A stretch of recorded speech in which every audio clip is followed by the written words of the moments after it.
મૃત્યુ પછી જો કોઈને યમલોક ન જઈ સીધા વિષ્ણુલોકની યાત્રા કરવી હોય અને માત્ર પોતાનો જ નહીં પણ પોતાના માતા પિતા પત્ની આ ત્રણેય કુળોની 10-10 પેઢીઓનો પણ ઉદ્ધાર કરવો હોય તો તેના માટે આસોના શુક્લ પક્ષની પાપાંકુશા એકાદશીનું વ્રત છે, જે આ વખતે 3 ઓક્ટોબર શુક્રવારે છે.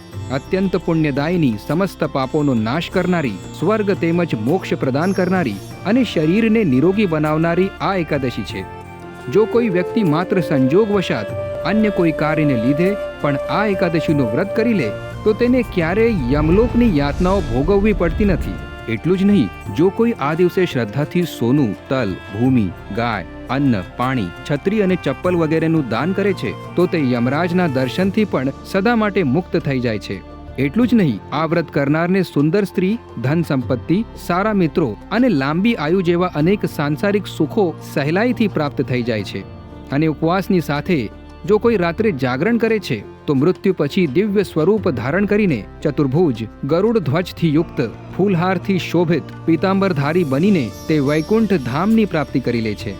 આવી પાવન પુણ્યમયી પાપાંકુશા અથવા કહો પાશાંકુશા એકાદશીનું વ્રત બધાએ જ કરવું જોઈએ.